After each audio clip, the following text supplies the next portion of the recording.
Baik, Assalamualaikum warahmatullahi wabarakatuh. Kami dari kelompok TRI 3C akan membahas bab 3 yaitu mengenai Computer and Internet Crime atau kejahatan komputer dan internet. Sebelum kami memaparkan materi, izinkan kami memperkenalkan diri. Nama saya Ragil Afda Tripradana, NPM 247822091 dari kelas 3C. Di sini saya tidak sendirian tentunya, saya ditemani oleh kedua rekan saya yaitu Dito Gilang Permadi dengan NPM 247822073 dan Muhammad Davin Rahadian dengan NPM 247822084. Baik, tidak usah berlama-lama lagi, kita langsung aja ke materinya. Materi diawali dengan sebuah kutipan dari Martin Luther King Jr., yaitu penjahat paling berbahaya adalah orang yang dikaruniai akal tapi tidak memiliki moral. Kutipan ini menggambarkan kondisi pada zaman ini yang dimana teknologi dan internet sebenarnya netral, tapi jika digunakan oleh oknum yang tidak bermoral dan tidak bertanggung jawab, tentunya ini bisa menjadi alat untuk kejahatan. Inilah mengapa kita perlu memahami ancaman kejahatan di dunia cyber dan cara menanggulanginya. Lanjut di sini, tentunya di dunia teknologi pastinya banyak cara untuk melakukan kejahatan. Nah, di sini seperti kasus nyata yaitu Revleton ransomware ya, yang dimana di sini ceritanya pada tahun 2012 muncul serangan yang dikenal dengan Revleton ransomware. Seperti yang kita tahu bahwasannya ransomware ini adalah sebuah jenis malware yang dimana bisa mengunci perangkat kita, lalu kita perlu membayar tembusannya untuk memulihkan data-data yang ditahan lah atau disandra. Nah, di sini di kasus ini korban yang sedang searching atau browsing di internet, entah itu di Google ataupun internet manapun. Nah, ini tiba-tiba melihat komputernya terkunci. Nah, terdapat pesan seolah-olah pesan yang muncul itu dari pihak FBI. Pihak FBI itu adalah sebuah organisasi keamanan yang ada di Amerika Serikat. Nah, pesan tersebut itu menuduh korban melanggar hukum. Entah itu dia melanggar hukum sosial atau kewarganegaraan. Nah, dia ini bawa-bawa organisasi FBI juga. Nah, agar komputer bisa dipakai kembali, korban ini diminta dengan bayaran $200 Amerika Serikat ya. Nah, karena panik, pasti banyak orang-orang yang benar-benar membayar tebusan tersebut. Nah, dalam sebulan tercatat lebih dari 68.000 komputer terinfeksi Revleton ransomware di seluruh dunia. Nah, pelaku bahkan bisa meraup keuntungan jutaan dolar per tahunnya. Nah, kasus ini juga dialami di Indonesia pada tahun 2017 dengan nama yang berbeda, yaitu ransomware WannaCry menyerang sistem komputer di hampir seluruh rumah sakit di Indonesia. Nah, termasuk Rumah Sakit Darmais dan Harapan Kita. Nah, dampaknya ini sangat-sangat merugikan dan sangat serius banget. Pelayanan medis terganggu karena data pasien ini terenkripsi. Terenkripsi itu seperti data kita ini nggak bisa nggak bisa dibaca secara pikiran kita. Bener-bener bentuknya itu absurd, abstrak, tidak terbentuk. Nah, kasus ini menunjukkan betapa berbahayanya serangan cyber dalam kehidupan nyata, serta juga kehidupan sehari-hari kita. Lanjut, oke. Di sini, mengapa sih insiden semakin banyak? Nah, di sini karena zaman kita itu terus berkembang dari zaman ke zaman, tentunya ada beberapa alasan banyak insiden mengenai kejahatan di dunia teknologi. Nah, tentunya yang pertama yaitu kompleksitas sistem semakin tinggi. Jaringan, aplikasi, sistem, dan server itu semakin kompleks. dan juga semakin berkembang sehingga lebih banyak celah keamanan yang bisa dieksploitasi oleh oknum. Nah, yang kedua itu cloud computing. Nah, data kita ini kan sering disimpan ke pihak tiga saat kita entah itu dalam warga negara, kan data kita biasanya disimpan oleh pemerintah, atau kita biasa mengakses aplikasi itu kan kita perlu mengajukan perizinan untuk pihak tersebut mengakses data kita yang ada di perangkat kita. Nah, hal ini tentunya menimbulkan risiko kebocoran data juga yang sangat besar, karena kita nggak tahu ya apakah pihak ketiga ini sangat rentan terhadap kejahatan-kejahatan yang ada di dunia teknologi, atau dia ini benar-benar terisolasi aman, kita tidak tahu itu. Nah, yang ketiga ini virtualisasi, yaitu server bisa memuat banyak sistem. Nah, jika satu ditembus, lainnya juga bisa terkena. Nah, ini seperti apa ya? Ibaratnya itu berakar ya. Jadi bisa saja dari sistem yang kecil dia bisa merambat ke sistem yang besar gitu. Lalu yang keempat ini BIOD ya, atau bisa kita panjangkan yaitu bring your own device. Nah, di sini banyak perusahaan memperbolehkan pegawai memakai laptop atau HP pribadi untuk bekerja. Namun perangkat ini rawan malware. Sekali lagi ya, ini adalah perangkat pribadi kita untuk bekerja. Pastinya kalau perangkat pribadi kan kita bebas ya mau ngapain aja. Entah itu mengakses web, situs, itu bebas banget. Tapi sekali lagi, ini tentunya bisa menimbulkan infeksi ke dunia kerja. Nah, lalu yang kelima ini bug dan patch yang terlambat. Bug sendiri itu seperti anomali yang biasanya itu jarang muncul gitu. Nah, patch yang terlambat di sini yang dimaksudkan itu adalah seperti yang kita tahu, patch itu kan seperti pembaruan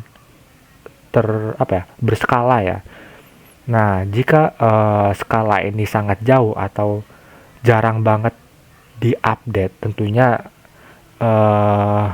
bisa jadi sasaran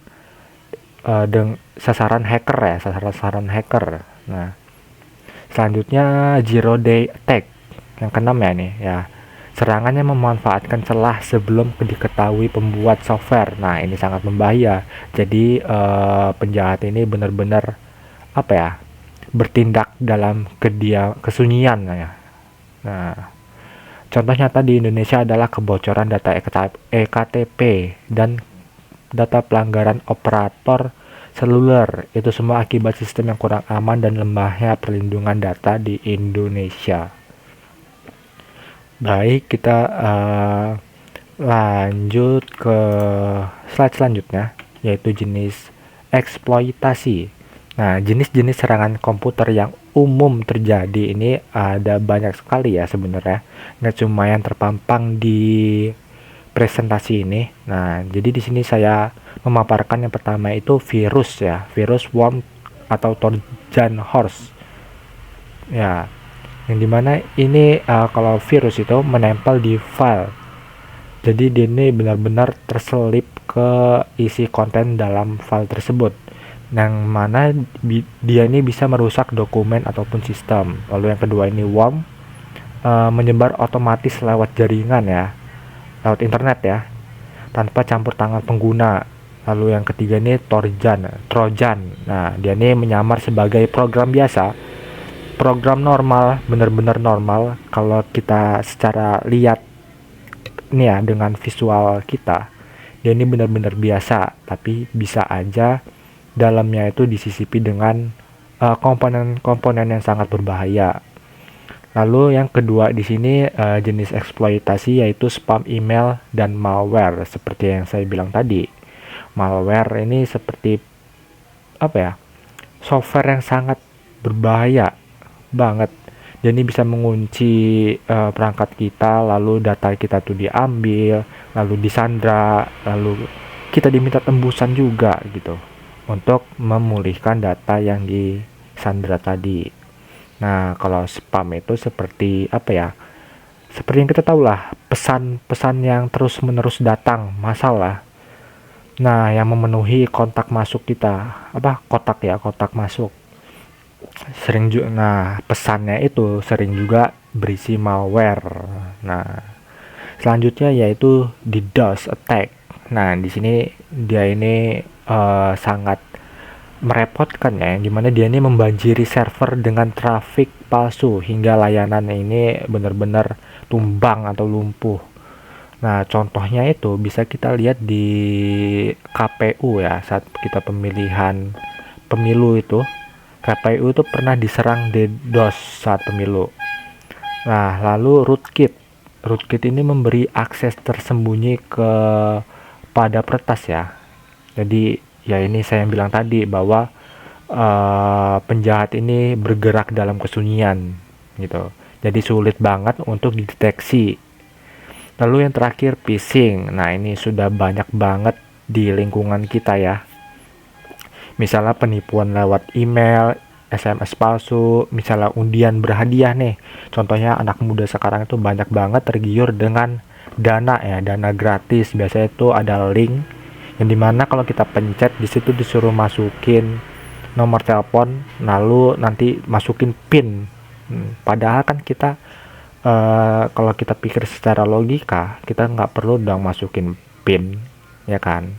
Karena ini hadiah, biasanya datang aja gitu ke kita dengan mengisi beberapa data gitu, misalnya nomor telepon doang, nggak perlu kita masukin PIN. Pikir aja gitu secara logika. Nah, apalagi di zaman sekarang itu generasi tua itu rawan banget, minim literasi mengenai teknologi, jadi gampang banget kalau menerima SMS palsu bank ya, itu rawan banget. Oke, selanjutnya di sini jenis pelaku kejahatan di dunia cyber atau di dunia teknologi. Di sini ada namanya hacker atau cracker. Nah, di sini jenis pelaku kejahatannya itu orang yang menembus sistem untuk mendapatkan akses ilegal, baik untuk keuntungan maupun merusak. Ya, seperti yang saya bilang tadi ya. Bisa saja hacker dan cracker ini hanya hanya mementingkan kebutuhan pribadi, seperti seperti menggunakan eksploitasi malware tadi ataupun phishing, seperti ya, egonya sangat tinggi. Lalu kalau cracker ini biasanya fokus ya, sangat kriminal ya, dan ini benar-benar merusak sistem gitu. Hampir sama ya hacker dan cracker ini. Lalu selanjutnya malicious insiders, yang dimana ini adalah orang dalam organisasi, misalnya pengkhianat lah, bahasa kita mah pengkhianat. Biasanya dia ini benar-benar sama, hanya untuk meraup keuntungan pribadi dengan menyalahgunakan akses untuk tujuan jahat ya. Itu udah pasti banget. Lalu industrial spies ya. Nah, ini mata-mata industri yang mencuri informasi perusahaan untuk keuntungan kompetitif. Wah, ini untuk lebih ke dunia bisnis ya. Jadi dia ini lebih ke mencuri informasi pesaingnya untuk untuk ngebuff perusahaan dia sendiri ya. Ini benar-benar cara curang ya. Lalu yang keempat ini cyberkriminal, yang dimana penjahat dunia maya melakukan tindakan kejahatan seperti pencurian data, penipuan, dan peretasan. Nah, ini seperti jenis eksploitasi phishing ya. Ya. Lalu yang ke berapa nih? 1, 2, 3, 4, 5 hacktivist, yaitu peretas dengan motif ideologi atau politik menggunakan serangan cyber untuk menyampaikan pesan. Kalau peretas dengan motif ideologi atau politik ini biasanya kan berarti ke pemerintahan ya.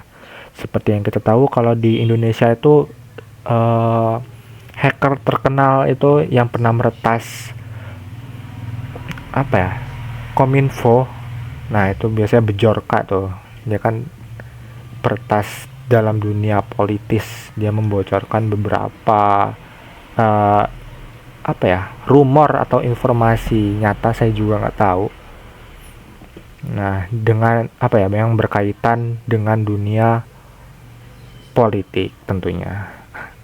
Lalu yang terakhir ini cyber teroris. Nah, di sini pelaku yang menggunakan serangan cyber untuk menimbulkan teror, kerugian besar atau ketakutan masyarakat. Waduh, ini sangat bahaya banget. Apalagi menimbulkan masyarakat yang tidak bersalah. Baik, selanjutnya di sini adalah hukum dan regulasi yang akan dilanjutkan oleh rekan saya. Dari hukum, yaitu hukum dan regulasi. Dalam konteks keamanan cyber, hukum ini dan regulasi memegang peranan penting di tingkat internasional, khususnya itu di Amerika Serikat, yang terdapat hukum federal yang mengatur perlindungan data, privasi, serta tindak pidana cyber. Misalnya itu Computer Fraud and Abuse Act CVAA, yaitu yang menjadi dasar hukum untuk menindak penyalahgunaan sistem komputer. Selain itu, ada juga regulasi seperti HIPAA untuk melindungi data kesehatan, serta Gremlin Bill Act yaitu GLBA yang mengatur keamanan data nasabah di sektor keuangan.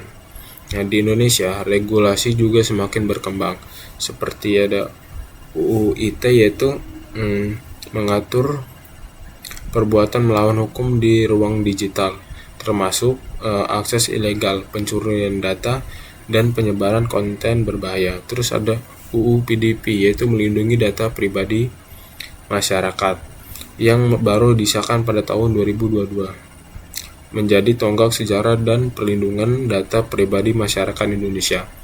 Mirip seperti GDPR di Eropa, UU ini mengatur hak-hak pemilik data, kewajiban pengendali data, serta sanksi jika terjadi pelanggaran.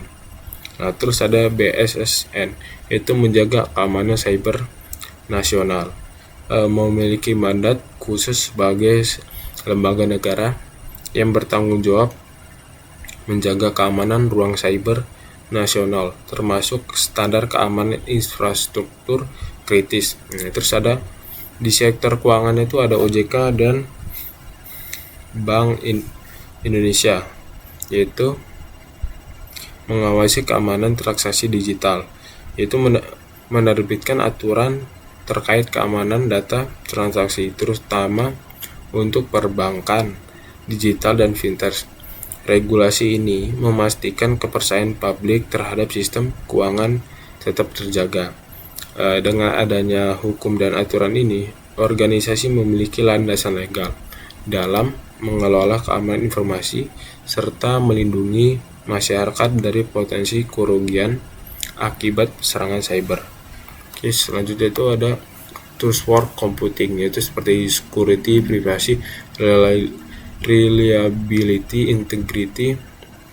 Terus yang risk assessment itu identifikasi aset, ancaman, kerentanan, dan dampak. Nah, jadi konsep trustworthy computing ini mengacu pada prinsip bahwa setiap teknologi yang kita gunakan harus aman, andal, dan dapat dipercaya. Ide ini pertama kali dipopulerkan oleh Microsoft yang menekankan bahwa keamanan itu bukan hanya fitur tambahan, tetapi juga fondasi dari setiap produk digital. Komputer atau sistem yang trustworthy harus memenuhi 4 hal seperti aman, andal, yaitu reliable, terus ada privat, dan transparan. Untuk mencapai hal tersebut, organisasi perlu melakukan risk assessment atau penilaian risiko. Risk assessment ini adalah proses sistematis untuk mengidentifikasi aset penting, yaitu menilai ancaman yang mungkin terjadi, serta menganalisis kerentanan yang ada. Dengan begitu, perusahaan bisa memetakan resiko, menentukan tingkat prioritas, dan memilih strategi mitigasi yang tepat.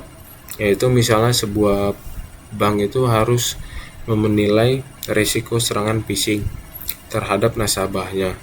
Dari hal risk assessment, seperti bank bisa memutuskan langkah pencegahannya, seperti meningkatkan sistem deteksi email berbahaya atau mengedukasi nasabah melalui kampanye keamanan.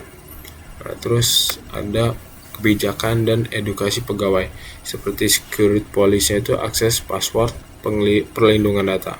Nah, kalau yang edukasi pegawai itu pelatihan simulasi phishing, terus kesadaran keamanan.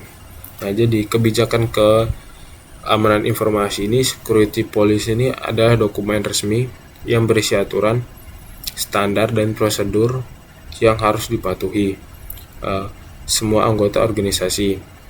Tujuannya itu adalah menciptakan kerangka kerja yang konsisten untuk menjaga kerahasiaan, integritas, dan ketersediaan data. Namun, kebijakan ini tidak cukup. Faktor manusia sering menjadi titik terlemah dalam sistem keamanan. Karena itu, edukasi dan pelatihan pegawai sangat penting.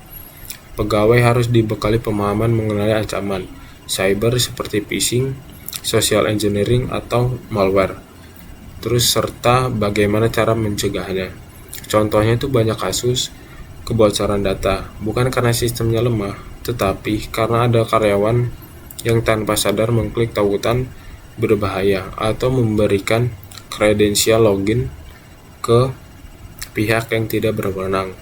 Dengan edukasi yang tepat, pegawai bisa menjadi lapisan pertahanan pertama yang efektif. Nah, terus selanjutnya itu ada pencegahan, yaitu prevention. Itu di sini ada firewall, intrusion detection system, yaitu IDS, terus ada antivirus, terus ada pembatasan hak akses, terus audit keamanan berkala. Ya, pencegahan adalah tahap yang paling ideal dalam keamanan cyber. Prinsipnya itu lebih baik mencegah daripada mengobati. Strategi pencegahannya itu meliputi seperti penggunaan firewall dan sistem encryption itu untuk melindungi data. Penerapan multifaktor authentication, yaitu MVA, yaitu agar akses tidak hanya bergantung pada password. Terus ada patch management, yaitu pembaruan rutin pada sistem agar tidak ada celah keamanan yang bisa dieksploitasi. Terus ada segregasi jaringan, yaitu untuk membatasi ruang lingkup serangan jika ada satu bagian yang berhasil ditembus. Tujuan utamanya itu pencegahannya adalah mengurangi kemungkinan terjadinya serangan sebelum benar-benar berdampak pada organisasi. Selanjutnya yaitu detection dan respon incident. Nah, jadi meski sudah ada pencegahannya, kenyataannya itu tidak ada sistem yang 100% aman. Nah, oleh karena itu, organisasi harus memiliki mekanisme deteksi dan respon cepat terhadap insiden. Yaitu seperti detection, yaitu ada IDS, log, monitoring. Nah, terus respon itu isolasi, eradikasi, recovery. Nah, terus ada perlindungan bukti digital, yaitu log atau file, log dan file. Nah, jadi detection itu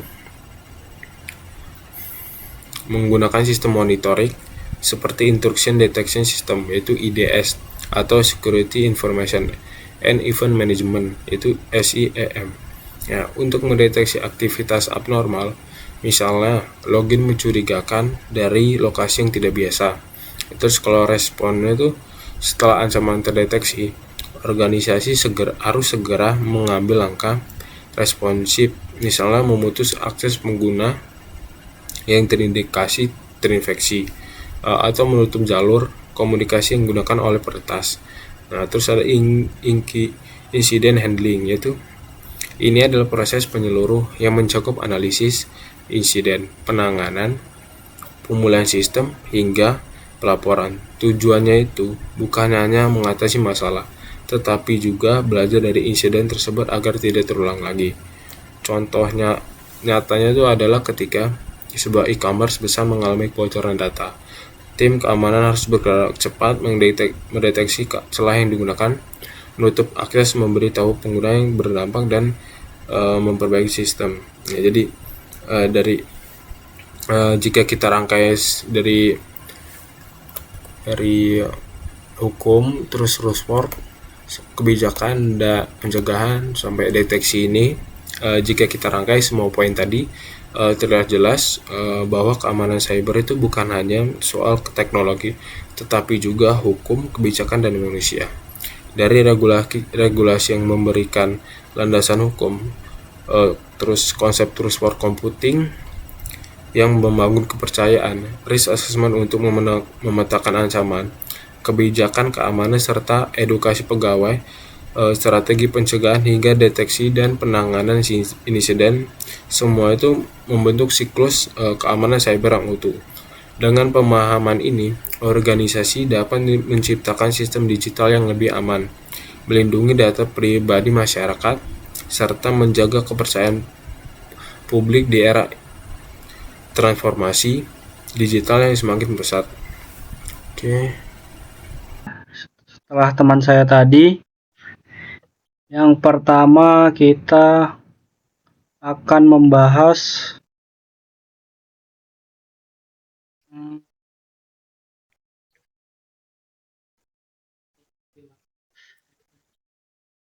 tadi teman saya tuh membahaskan kejahatan komputer dan internet. Nah, terus yang kedua teman saya membahas hukum dan regulasi kan. Teman saya membahas apa ini tadi? Pendahuluan kasus review. Dia membahas kasus yang terkunci dengan palsu FBI, terus korban diminta bayaran $200 dalam sebulan, 68.000 IP terinfeksi. Dampaknya juga dialami di Indonesia. Terus mengapa insiden semakin banyak nih kejelasannya di sini? Tadi rekan saya sudah menjelaskan. Lanjut, jenis eksploitasinya seperti ini. Terus jenis pelaku kejahatan dan jenis pelaku kejahatannya kayak gini. Terus hukumnya. Terus worry computing. Terus kebijakan dan edukasi pegawai. Lalu pencegahan, prevention, kayak firewall, semacamnya. Terus deteksi dan respon insiden. Nah, selanjutnya saya akan membahas forensik komputer. Ada di sini yang pertama itu kan di bagian ini saya akan menjelaskan tentang forensik komputer. Forensik komputer adalah bidang yang berfokus pada pengumpulan dan analisis bukti digital untuk mengungkap tindak kejahatan cyber. Prosesnya tidak hanya sekedar menemukan data, tetapi juga memastikan bukti tersebut valid dan dapat dipertanggungjawabkan secara hukum. Tujuan utama forensik komputer ada 3. Yang pertama, mengumpulkan dan menganalisis bukti digital. Yang ini, misalnya mencari jejak log aktivitas file yang dihapus atau email mencurigakan dari perangkat tersangka. Kedua, membantu investigasi hukum. Bukti digital yang ditemukan bisa digunakan oleh aparat penegak hukum untuk membuktikan adanya tindakan kejahatan seperti kasus hacking, penipuan online, atau penyebaran malware. Yang ketiga ini memperkuat sistem keamanan organisasi.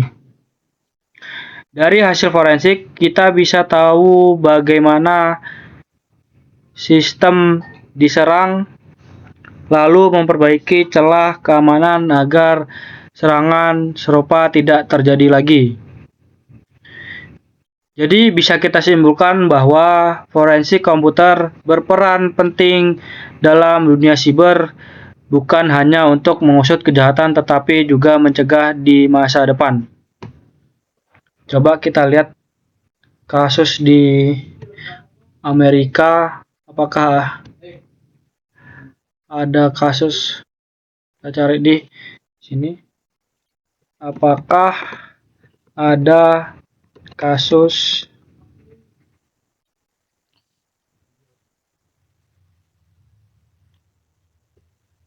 forensik komputer di Amerika.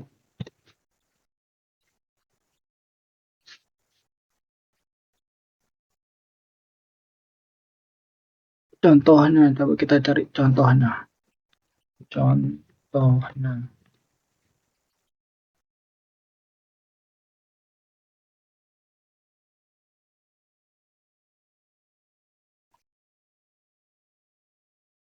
Oh, coba kita tanya di GPT. GPT.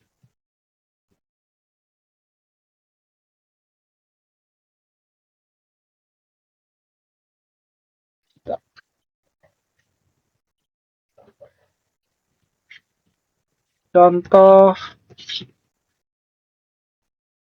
kasus forensik komputer di Amerika.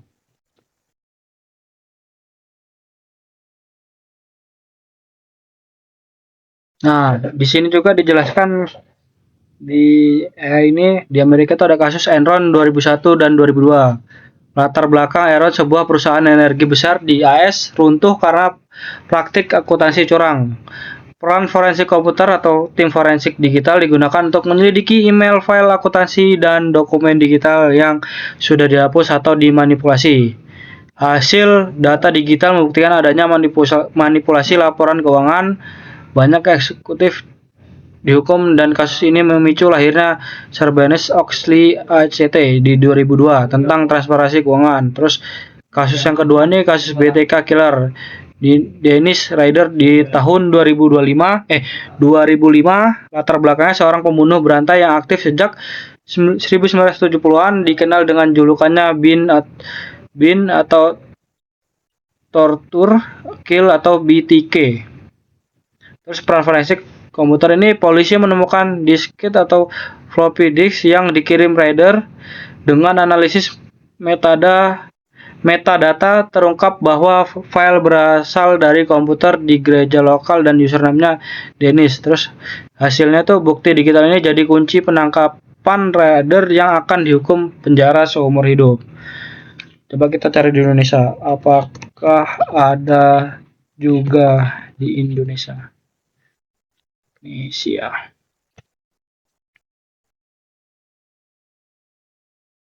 Nah, ada juga nih di Indonesia nih.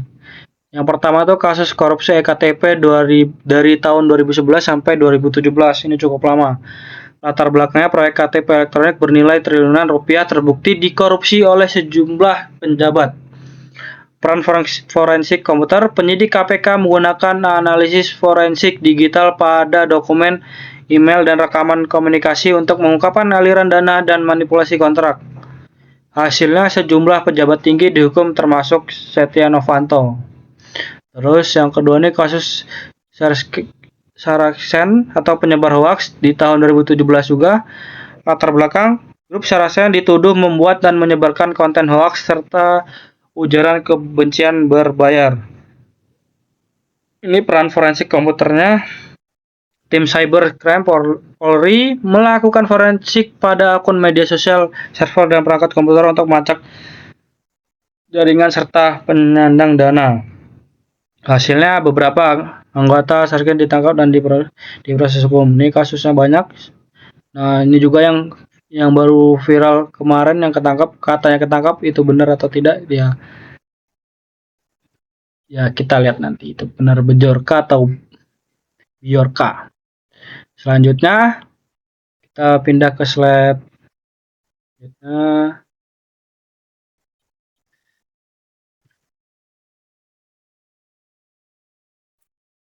Kita ke slide dan ke konteks Indonesia. Sekarang kita masuk ke konteks Indonesia. Kalau kita lihat kasus kejahatan cyber di Indonesia semakin meningkat dan beberapa diantaranya cukup besar dampaknya. Contohnya yang pertama kasus ransomware WannaCry di RS Darmais dan Harapan Kita. Serangan ini membuat sistem komputer rumah sakit lumpuh, menghambat pelayanan dan menyebabkan data pasien tidak bisa diakses. Ini jadi peringatan besar tentang pentingnya keamanan data di sektor kesehatan. Terus yang kedua tuh kebocoran data EKTP yang barusan saya bisa cari di GPT tadi. Kebocoran data EKTP, paspor, dan data operator seluler. Banyak data pribadi masyarakat yang tersebar di internet atau dijual di forum gelap. Hal ini menunjukkan masih lemahnya pengelola dan perlindungan data pribadi di Indonesia. Yang ketiga, phishing melalui SMS atau WhatsApp palsu yang mengatasnamakan bank. Banyak masyarakat menjadi korban karena tergoda mengeklik tautan palsu dan memberikan data pribadi atau OTP mereka. Selanjutnya, spam pinjaman online ilegal juga marak. Data pribadi digunakan tanpa izin untuk menawarkan pinjaman palsu, bahkan disalahgunakan untuk menekan korban. Lalu ada juga serangan DDoS terhadap website KPU, terutama menjelang pemilu yang bertujuan mengacaukan sistem informasi publik. Dan terakhir, phishing website pemerintah, di mana pelaku mengubah tampilan halaman situs resmi sebagai bentuk protes atau unjuk kemampuan hacking. Kasus-kasus ini menggambarkan bahwa Indonesia masih menghadapi tantangan besar dalam hal keamanan cyber dan perlindungan data pribadi. Oleh karena itu, kesadaran masyarakat dan keseimbangan lembaga sangat penting untuk memperkuat pertahanan digital negara kita. Terus sekarang kita masuk ke sesi diskusi. Di sini ada beberapa pertanyaan menarik yang bisa kita refleksikan bersama. Yang pertama itu, apakah membayar tebusan ransomware itu benar? Ini sering menjadi dilema. Di satu sisi organisasi ingin cepat memulihkan data, tapi di sisi lain membayar tebusan justru mendukung tindakan kriminal tersebut. Jadi sebaiknya fokus utama adalah pencegahan bukan negosiasi. Terus yang kedua, lebih penting mana pencegahan atau deteksi dan respons? Keduanya penting, tetapi jika kita harus memilih, pencegahan akan selalu lebih murah dan efektif daripada memperbaiki kerusakan setelah serangan terjadi. Yang ketiga, bagaimana peran pemerintah Indonesia dalam melawan cybercrime? Pemerintah sudah mengambil beberapa langkah seperti membentuk BSSN, Badan Cyber dan Sandi Negara, dan mengesahkan UU Perlindungan Data Pribadi. Namun, penegak hukum dan edukasi publik tetap harus ditingkatkan. Dan yang terakhir, apakah BIOD atau Bring Your Own Device lebih banyak memanfaatkannya atau resikonya? Di satu sisi, BIOD bisa meningkatkan fleksibilitas kerja, tapi di sisi lain membawa resiko keamanan karena perangkat pribadi belum tentu aman dari malware atau kebocoran data. Jadi dari semua pembahasan ini, kita bisa simpulkan bahwa kesadaran, kebijakan, dan kolaborasi adalah kunci untuk melindungi ruang digital Indonesia dari berbagai ancaman cyber. Nah, selanjutnya udah. Jadi menurut saya untuk pengguna teknologi sangat harus melindungi datanya, benar-benar melindungi datanya dari orang lain, maupun itu menunjukkan data kalian misalnya kalau kalian ngasih ke perusahaan, kalian juga harus berhati-hati dan itu harus dicek apakah perusahaan itu dapat bertanggung jawab atau tidak. Oke, cukup sekian saya akhiri. Wassalamualaikum warahmatullahi wabarakatuh.